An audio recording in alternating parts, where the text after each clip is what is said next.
Hello बच्चों, एक topic है हमारे पास जिसका नाम है फॉर्मेशन ऑफ कंपनी। हालांकि मुझे लगता नहीं क्योंकि हमें पूरे डिटेल में इसको पढ़ना चाहिए, लेकिन फिर भी इसके अंदर कुछ इंपॉर्टेंट पॉइंट हैं जिनके ऊपर मेरे ख्याल से एग्जामिनर 2 या 3 एमसीक्यूज आपसे पूछ सकता है। तो देखते हैं आखिर वो टॉपिक क्या है। कि उस टॉपिक का नाम, जैसे कि हमने लिखा कि फॉर्मेशन ऑफ कंपनी, कि एक कंपनी अगर हमें बनानी हो तो हमें क्या स्टेप लेने पड़ते हैं। तो बड़े आसान तरीके से समझिए फॉर्मेशन, एक कंपनी बनती कैसे है। बड़ा अच्छा पॉइंट समझा रहा हूं आपको। स्टेप वन, सबसे पहले क्या समझना है आपको, क्या करना है इसमें। देखिए, ज्यादा डिटेल में तो हमें पढ़ने की हमें रिक्वायरमेंट है नहीं, क्योंकि टॉपिक बहुत छोटे हैं। सिर्फ दिमाग में बातें अगर आपने सुन भी ली ढंग से तो भी एग्जाम में आप आंसर दे पाएंगे। लेकिन ये नहीं है कि आप इसे फास्ट फॉरवर्ड करके सुने, अदरवाइज तो फिर दिमाग में वो बैठेगा नहीं, सिर्फ वो खाली वो आया गया हो जाएगा। स्टेप वन आप यूं समझिए कि जैसे मान लीजिए ए और बी, ये दो पर्सन हैं और ये चाहते हैं कि एक कंपनी बनाना ए बी लिमिटेड के नाम से। और इस काम के लिए ये लोग रजिस्टर ऑफिस के पास जाना चाहते हैं। तो जो लोग कंपनी बनाने के लिए एफर्ट्स करते हैं कि हम कंपनी बनाना चाहते हैं, उन्हीं को हमारे यहाँ पर बोला जाता है प्रमोटर्स ऑफ कंपनी। ये कंपनी के प्रमोटर्स होते हैं। अच्छा, मान लो प्रमोटर बन गए, तो प्रमोटर बनने से तो कंपनी बनेगी नहीं। तो क्या करना पड़ेगा? स्टेप टू, इनको रजिस्ट्रार ऑफिस के पास जाना पड़ेगा, जिसको हम बोलते हैं registrar office of company, ROC के नाम से भी इसको कई लोग जानते हैं। तो रजिस्टर ऑफिस ऑफ कंपनी के पास जाएंगे और बहुत सारी फॉर्मेलिटीज इनको करनी पड़ेंगी। पर वो जो फॉर्मेलिटीज हैं वो करने के बाद रजिस्ट्रार ये कहता है कि आप 4 चीजें मेरे पास सबमिट कर दीजिए, मैं आपकी कंपनी बना दूंगा। तो इंपॉर्टेंट पॉइंट ये है कि एग्जामिनर आपसे वो 4 डॉक्यूमेंट के नाम पूछ सकता है कि अगर आपको एक कंपनी फॉर्म करनी हो तो वो 4 कौन से डॉक्यूमेंट हैं जो सबमिट करने पड़ते हैं। अब उसमें वो आपको ए बी सी 4 ऑप्शन दे देगा, उनमें कुछ डॉक्यूमेंट लिखेंगे, एक ऑप्शन आपको सिलेक्ट करना पड़ेगा। तो ये बड़ा अच्छा क्वेश्चन है। वो 4 डॉक्यूमेंट कौन कौन से होते हैं, तो आइए देखिए। फर्स्ट, सबसे पहला डॉक्यूमेंट क्या है? Propose name of company. आपको एक फॉर्म भरना पड़ेगा जिसमें आपको कंपनी का प्रपोज्ड नेम बताना पड़ेगा कि जी हम ये नाम से कंपनी चाहते हैं।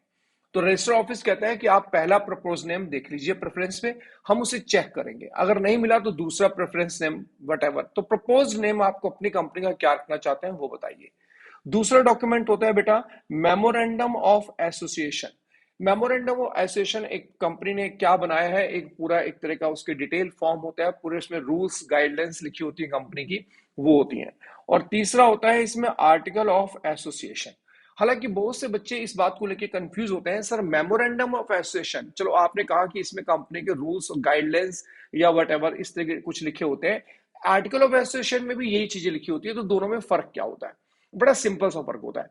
एक कंपनी आउटसाइडर के साथ किस रूल्स और रेगुलेशन से डील करेगी, उसकी टर्म्स एंड कंडीशन किसी आउटसाइडर के साथ डील करने के लिए क्या रहेंगी, ये बातें मेमोरेंडम ऑफ एसोसिएशन में लिखी होती हैं। और एक कंपनी अपने इंटरनल कैसे रूल्स एंड रेगुलेशन फॉलो करेगी, उसकी जो सारे पॉइंट है वो आर्टिकल ऑफ एसोसिएशन में लिखे होते हैं। तो ये बात पहले से ही हमें बतानी पड़ती है रजिस्टर ऑफिस को कि सर ये हमारे आउटसाइडर्स के रूल हैं, ये हमारे अपने कंपनी के इंटरनल मैनेजमेंट के रूल्स हैं, वो इसमें मेंशन करना पड़ता है। तो साहब हो गए 3 डॉक्यूमेंट, पहला propose name of company, second memorandum of association, third article of association, and fourth document क्या होता है? फोर्थ डॉक्यूमेंट होता है इसके अंदर हमें इसमें बताया जाता है कंसेंट ऑफ फर्स्ट डायरेक्टर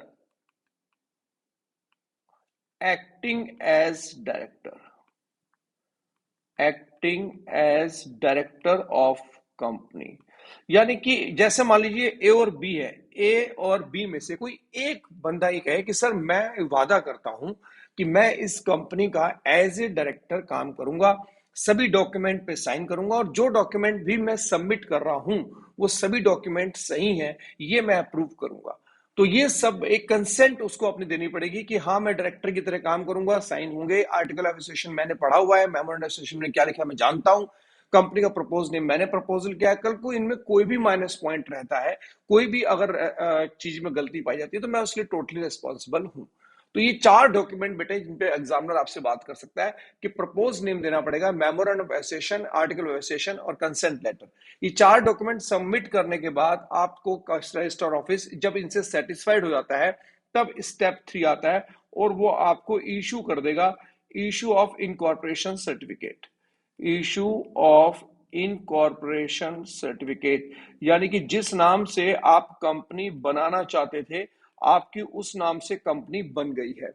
लेकिन कंपनी में ये रूल नहीं होता कि कंपनी बन गई और आपने बिजनेस स्टार्ट कर दिया। अब बड़ा इंपॉर्टेंट पॉइंट यहां एक और एमसीक्यू आता है कि कंपनी बनने के बाद, इनकॉर्पोरेशन होने के बाद, मान लीजिए आपकी कंपनी का नाम एबी लिमिटेड था और ये नाम आपको मिल भी गया और आपकी कंपनी बन गई एबी लिमिटेड, तब भी आप लोग एबी लिमिटेड के नाम से बिजनेस नहीं कर सकते। क्यों नहीं कर सकते? कह रहे सर कंपनी के केस में हमारे को रजिस्टर ऑफ कंपनी से जाके एक कमेंसमेंट ऑफ बिजनेस सर्टिफिकेट भी लेना पड़ता है।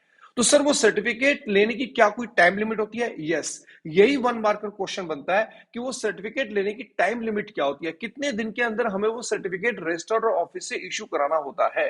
तो साहब वो टाइम लिमिट है within 180 days, within 180 days from the date of from the date of issue of certificate of incorporation, certificate of incorporation, जिस डेट पे आपको ये सर्टिफिकेट मिला है उस डेट के 180 दिन के अंदर अंदर आपको ये सर्टिफिकेट लेना होगा। अब स्टूडेंट कहता है सर इसके लिए मुझे कौन सी फॉर्मेलिटी करनी पड़ेगी? तो मैंने कहा एक डॉक्यूमेंट, हालांकि डॉक्यूमेंट में कुछ फॉर्म्स होते हैं लेकिन हमें उनसे मतलब नहीं, लेकिन एक डॉक्यूमेंट आपको सबमिट करना पड़ेगा और वो सबमिट करते ही आपको सर्टिफिकेट मिल जाएगा। अब वो डॉक्यूमेंट क्या है, बड़े ध्यान समझिए कि वो जो सर्टिफिकेट अगर हमें किसी कंपनी का लेना हो तो हमारे को कमेंसमेंट ऑफ बिजनेस का सर्टिफिकेट लेना हो तो हमारे को कौन सा डॉक्यूमेंट सबमिट करना पड़ता है? साहब इसके अंदर ये बताया गया है कि company has to submit the declaration, company को एक डिक्लेरेशन फॉर्म सबमिट करना पड़ेगा, declaration that members mentioned, members mentioned in memorandum of association subscribed their share and paid full value as mentioned in memorandum of association।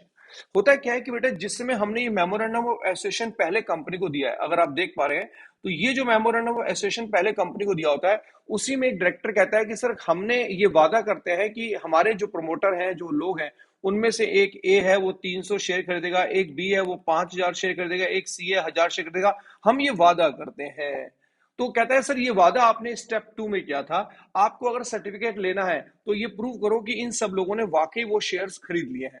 तो अगर हम ये बात prove कर दें कि हाँ देखो हमने कहा था कि ए 300 शेयर परचेज करेगा, उसने अमाउंट पे कर दिया है, बी 5000 शेयर पे करेगा, उसने वो अमाउंट पे कर दिया है, सी 1000 शेयर परचेज करेगा, उसने वो अमाउंट पे कर दिया, अगर इन सब लोगों ने जितना अमाउंट मेमोरेंडम रजिस्ट्रेशन में कहा था वो सब पे कर दिया है, ये कंसेंट जाते ही हमारे को कमेंसमेंट ऑफ बिजनेस का सर्टिफिकेट मिल जाता है बेटा, और उसके बाद कंपनी बिजनेस कर सकती है। तो एक बड़ा छोटा सा पॉइंट मैंने आपको पढ़ाया है, इसमें इंपॉर्टेंट पॉइंट ये रहेगा कि भाई कौन से वो 4 डॉक्यूमेंट है, इससे रिलेटेड एग्जामिनर बात कर सकता है आपसे। नेक्स्ट हमारे पास इंपॉर्टेंट रहेगा विद इन 180 डेज हमारे को ये सर्टिफिकेट ले लेना चाहिए। तीसरा कि कमेंसमेंट ऑफ बिजनेस सर्टिफिकेट लेने के लिए हमारे को ये डॉक्यूमेंट सबमिट करना पड़ेगा कि जितने भी मेंबर्स ने कहा था कि वो शेयर्स परचेज करेंगे, उन्होंने शेयर्स परचेज कर भी लिए हैं। अब ये बात होती है इनकॉर्पोरेशन सर्टिफिकेट की, मेरे ख्याल से टॉपिक यहीं पे खत्म हो जाता है। लेकिन एक बढ़िया बात, एक और क्वेश्चन एग्जामिनर यहां पर आपसे पूछ सकता है, चलते चलते बता सकते हैं कि एक प्रोस्पेक्टस वर्ड होता है, एक वर्ड हमारे पास आ सकता है प्रोस्पेक्टस। इसी को कुछ राइटर में इसमें बोला जाता है कि रेड प्रोस्पेक्टस या शेल्फ प्रोस्पेक्टस भी इसको बोलते हैं, हालांकि हमें उससे मतलब नहीं, पर red prospectus, shelf protection word आप अपने दिमाग में कहीं सेट कर सकते हैं। एक कंपनी को अगर प्रोस्पेक्टस इशू करना होता है तो स्टूडेंट कहता है सर 3 तरह की कंपनी आपने बताई है, एक 1% कंपनी आपने बताई है, एक आपने प्राइवेट लिमिटेड कंपनी बताई है और एक आपने पब्लिक लिमिटेड कंपनी मेरे को बताई है। मैंने कहा यस बिल्कुल बताइए। तो सर अगर हमें प्रोस्पेक्टस इशू करना है तो 1% कंपनी अगर इसको चाहिए तो क्या इसको भी प्रोस्पेक्टस इशू करना पड़ेगा? नो, इसे नो नीड, इसे प्रोस्पेक्टस इशू करने की कोई जरूरत नहीं है, पैसा डायरेक्ट ले सकती है। सिंपली प्राइवेट लिमिटेड कंपनी को अगर पैसा तो प्रोस्पेक्टस इशू करने की जरूरत है? नो नीड, इसको भी प्रोस्पेक्टस इशू करने की जरूरत नहीं है, पैसा डायरेक्ट ले सकती है। क्या पब्लिक लिमिटेड कंपनी को अगर पब्लिक से पैसा लेना है? यस, यहां पर प्रोस्पेक्टस इशू करना पड़ेगा। तो बेटा प्रोस्पेक्टस से रिलेटेड ये बढ़िया बात है, 1 मार्कर में एग्जामिनर आपको हिट कर सकता है, ध्यान रखिएगा। फॉल्स ट्रू में क्वेश्चन आ सकता है, इसका ध्यान रखिएगा। सो एनीवे हमने एक टॉपिक पढ़ा क्या कि फॉर्मेशन, अगर हमें एक कंपनी बनानी हो तो हमें क्या करना पड़ेगा, हमें 4 स्टेप याद रखना पड़ेंगे। पहला प्रमोटर इंटरेस्टेड होना चाहिए, सेकंड वो प्रपोज नेम करेंगे, 4 डॉक्यूमेंट, तीसरा इनकॉर्पोरेशन, विद इन 180 डेज आपको बिजनेस कमेंसमेंट का सर्टिफिकेट लेना पड़ेगा। तो नेक्स्ट वीडियो के अंदर बेटा कुछ इंपॉर्टेंट डेट्स मैं आपको बताऊंगा, कुछ इंपॉर्टेंट परसेंटेज मैं आपको बताऊंगा जो वन मार्कर में एग्जामिनर जिन पे फोकस कर सकता है। Thank you so much, take care.